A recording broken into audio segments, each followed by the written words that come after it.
Hello friends, Radhe Radhe, हर हर महादेव।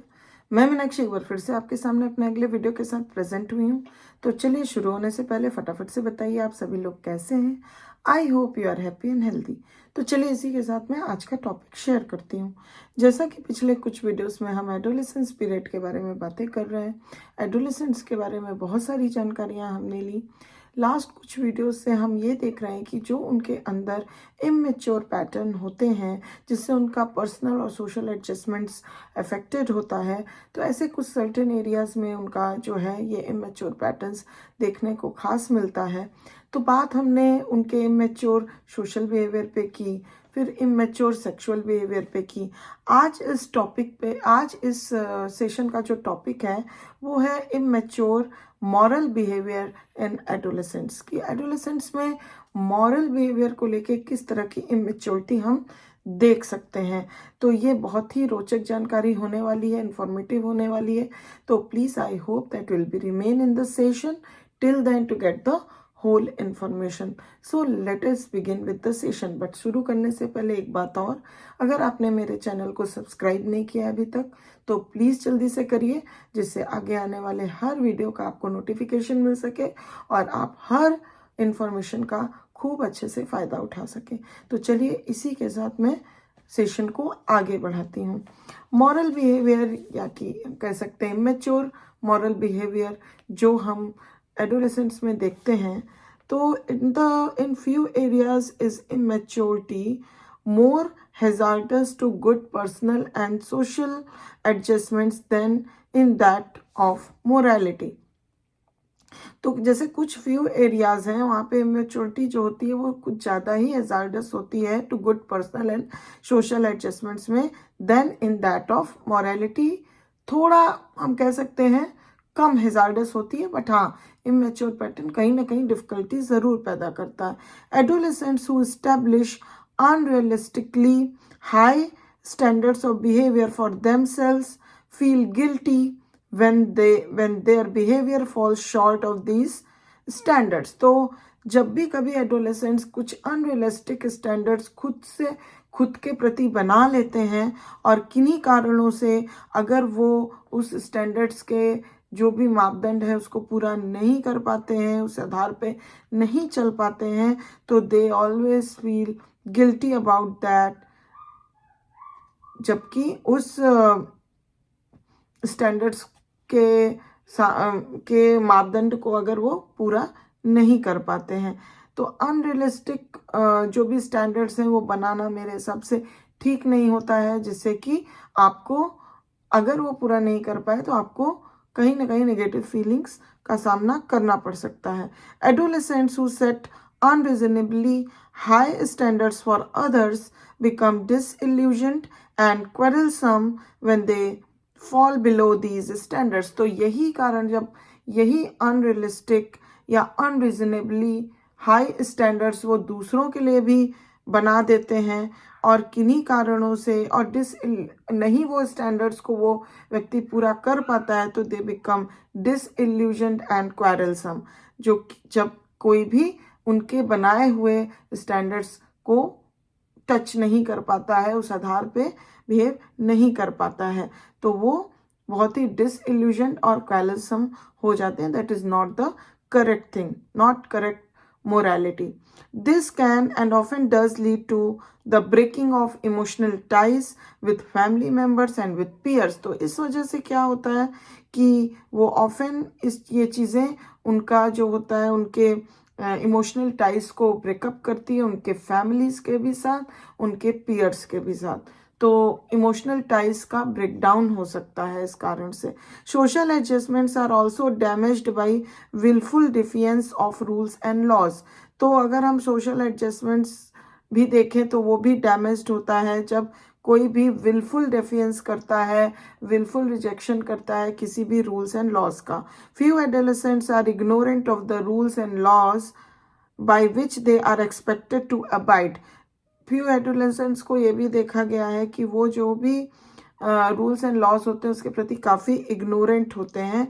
जो rules and laws उनसे expect किया जाता है कि वो उस पर चलें, अबाइड करें उस रूल्स एंड लॉज को, बट वो they are most oftenly ignorant about that, and few are incapable of learning what is right and what is wrong. और कुछ ऐसे हैं जो कि incapable हैं learning के ही, उनको समझ में ही आता, वो learn ही नहीं कर पाए हैं to differentiate between what is right and what is wrong. तो इस वजह से भी क्या होता है, उनका social adjustments हम देख सकते हैं काफ़ी डैमेज होता है. On the other hand, many were willing to sacrifice their standards and the standards of their parents if they feel this will guarantee acceptance by their peers. तो लेकिन on the other hand हम कुछ adolescents ऐसे भी होते हैं, हम देख सकते हैं, जो कि अपने standards बनाए हुए, अपने standards को या फिर parents के बनाए स्टैंडर्ड्स को सेक्रीफाइस कर सकते हैं, अगर उनको कोई ये गारंटी दे कि इस स्टैंडर्ड्स को सेक्रीफाइस करने पे उनको सोशल एक्सेप्टेंस मिलेगी, तो वो वहाँ पे सेक्रीफाइस भी दे सकते हैं. ऐसे भी कुछ एडोलेसेंट्स होते हैं.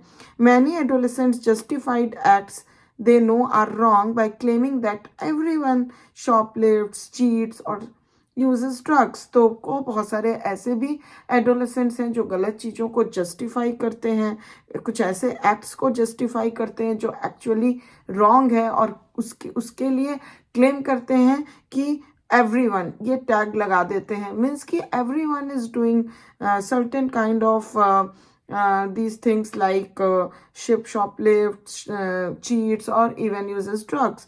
So it is done by most of the people. So it is they wanted to justify those acts which is not correct. It means which is wrong. तो उसको justified करते हैं, justification देने की कोशिश करते हैं.